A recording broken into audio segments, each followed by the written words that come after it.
श्रमिक कार्ड को रिन्यूअल कैसे किया जाता है। श्रमिक कार्ड जिसका भी बना हुआ है उस श्रमिक कार्ड की एक वैलिडिटी होती है, एक्सपायरी डेट होता है और एक्सपायर होने के बाद में श्रमिक कार्ड को रिन्यू करवाना होता है। अगर किसी का श्रमिक कार्ड एक्सपायर हो चुका है, अगर वो अपने श्रमिक कार्ड को मार्केट से रिन्यू करवाते हैं, अगर ज्यादा पैसे लिए जा रहे हैं तो आप घर बैठे ही अपने श्रमिक कार्ड को रिन्यू कर सकते हैं। श्रमिक कार्ड से सरकार की 10 से ज्यादा योजनाओं का फायदा मिलता है, जैसे छात्रवृत्ति, मातृत्व हित लाभ, प्रस्तुति सहायता योजना, दो पुत्रियों के विवाह हेतु विवाह सहायता योजना, दुर्घटना बीमा योजना, अगर मेधावी कोई छात्रा है तो उनको नगद पुरस्कार योजना, आवास बनाने के लिए ऋण एवं अग्रिम भुगतान का योजना, एनपीएस या फिर स्वावलंबन पेंशन योजना का फायदा मिलता है। तो दोस्तों, अगर आपके परिवार में किसी का भी श्रमिक कार्ड बना हुआ है, अगर आपका श्रमिक कार्ड एक्सपायर हो गया या फिर एक्सपायर होने वाला है, तो किस तरह से आप घर बैठे अपने श्रमिक कार्ड को बिना कोई अतिरिक्त चार्ज दिए हुए आप घर बैठे अपने श्रमिक कार्ड को रिन्यू के लिए अपलोड कर सकते हैं, यानी कि ऑनलाइन फॉर्म भर सकते हैं। बहुत ही आसान तरीका है। अगर आपके घर परिवार में किसी का भी श्रमिक कार्ड बना हुआ है तो आप इस वीडियो के लास्ट तक बने रहिए,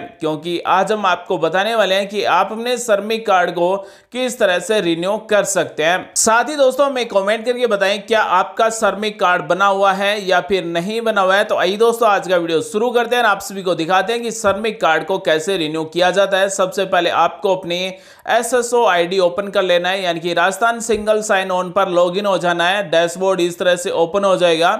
यह सिटीजन डैशबोर्ड है, सिटीजन एसएसओ आईडी से लॉगिन किया गया।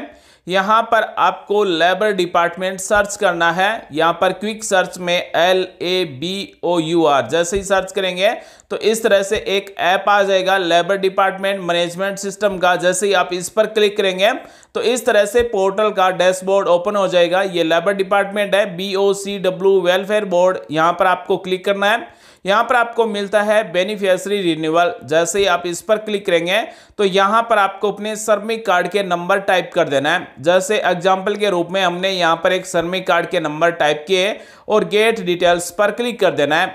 जैसे ही हम गेट डिटेल्स पर क्लिक करेंगे तो जिसका भी हमने श्रमिक कार्ड नंबर टाइप किया है उसकी डिटेल यहां पर ऑटोमेटिक आ जाएगी। और यहां पर आप ये भी देख सकते हैं कि आपका श्रमिक कार्ड कब तक वैलिड है। तो यहां पर आपको डेट मिल जाएगी। उस डेट के बाद में आपका श्रमिक कार्ड वैलिड नहीं है, आपके श्रमिक कार्ड को रिन्यू करवाना होगा।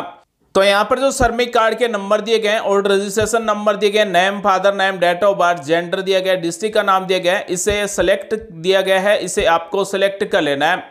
जैसे ही हम सेलेक्ट करेंगे तो ऊपर की डिटेल यहाँ पर beneficiary name, registration number, registration validity, month of contribution amount automatic आ जाएगा, जैसा कि आप सभी यहाँ पर देख सकते हैं। जैसे ही हमने यहाँ पर सेलेक्ट पर क्लिक किया, जैसे हमने ये डिटेल सेलेक्ट की तो ऑटोमेटिक डिटेल यहाँ पर भरी जाएगी। अब यहाँ पर आपको केवल 4 नंबर सेलेक्ट करना है, यानी कि आप अपने श्रमिक कार्ड को कितने महीने के लिए रिन्यू करना चाहते हैं। तो यहां पर हमें मंथ सेलेक्ट करना है और मंथ हम 60 सेलेक्ट कर सकते हैं। अधिकतम 60 महीने ही सेलेक्ट कर सकते हैं, 60 से कम भी सेलेक्ट कर सकते हैं। लेकिन हम यहां पर अगर श्रमिक कार्ड को रिन्यू कर रहे हैं तो हमें ज़्यादा से ज़्यादा महीने सेलेक्ट करना है, ताकि हमें बार बार रिन्यू करवाने की ज़रूरत ना पड़े।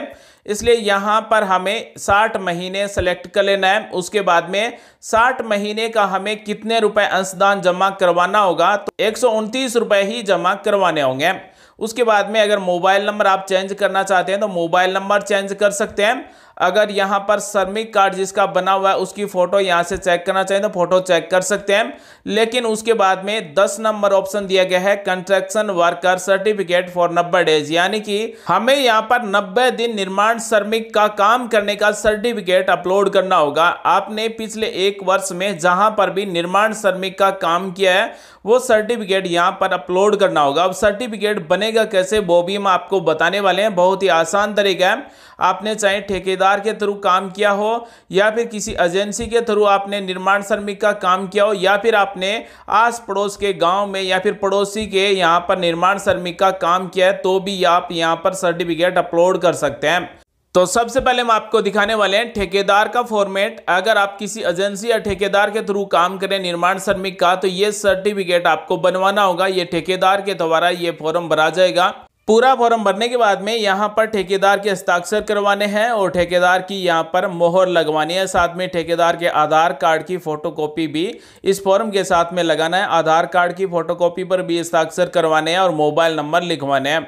अब हम आपको बताते हैं कि अगर आपने किसी ठेकेदार के थ्रू काम नहीं किया है, आपने अपने पड़ोसी के या फिर गांव में ही किसी के यहाँ पर निर्माण श्रमिक का काम किया है, तो ये आपको फॉर्म भरवाना होगा। घोषणा प्रपत्र है नियोजक या फिर संपत्ति मालिक द्वारा ये फॉर्म भरा जाएगा। सबसे पहले यहाँ पर भरा जाएगा जिसके भी घर पर हमने निर्माण श्रमिक का काम किया है उसका नाम भरा जाएगा, उसके पिता का नाम, उसके बाद में उसकी उम्र, उसका पूरा एड्रेस भरा जाएगा, जिले का नाम भरा जाएगा, आधार नंबर यहाँ पर पेन से लिखना है, मोबाइल नंबर यहाँ पर पेन से लिखना है। उसके बाद में यह है कि मुझ घोषणा कर वार्ड नंबर संख्या भरना है, ग्राम का नाम लिखना है, ग्राम पंचायत का नाम लिखना है, तहसील का नाम लिखना है, जिले का नाम लिखना है कि मालिकाना हक है। उसके बाद में 3 नंबर पॉइंट दिया गया है, मेरे द्वारा स्थानीय प्रशासन या फिर पंचायत शहरी निकाय से अनुमति लिए जाने के उपरांत उक्त निर्माण करवाया गया।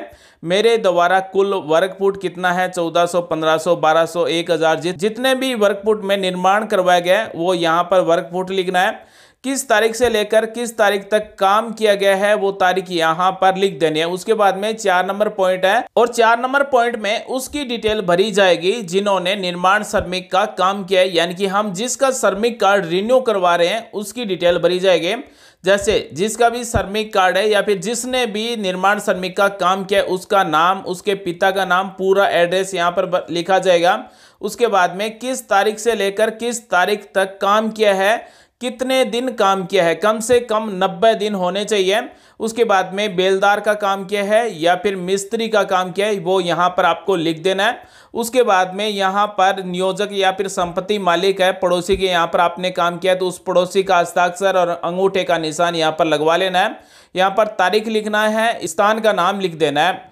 जैसे ये फॉर्म पूरा हो जाता है तो उसके बाद में इस फॉर्म की आप फोटो खींचकर या फिर स्कैनर से स्कैन करके यहाँ पर आपको अपलोड करनी होगी। और ये बहुत ही आसान तरीका है।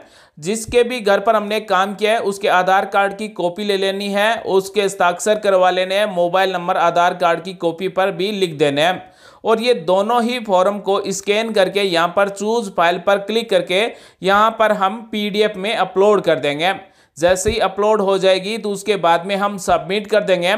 सबमिट होने के बाद में हमें 129 रुपए का पेमेंट करना है, चाहे वो पेटीएम, UPI, गूगल पे, फोन पे, किसी से भी हमें 129 रुपए का पेमेंट करना है और सबमिट कर देना है। जैसे ही हमारा श्रमिक कार्ड रिन्यू होने के लिए सक्सेसफुल सबमिट हो जाता है तो उसके बाद में हमने यहाँ पर जो 90 दिन निर्माण श्रमिक होने का सर्टिफिकेट अपलोड किया है वो सर्टिफिकेट हमें संभाल कर रखना है, क्योंकि फॉर्म सबमिट होने के बाद में हमारे जिले के श्रम कार्यालय के द्वारा हमें फोन करके बुलाया जाएगा, हमारे डॉक्यूमेंटों का वेरिफिकेशन किया जाएगा।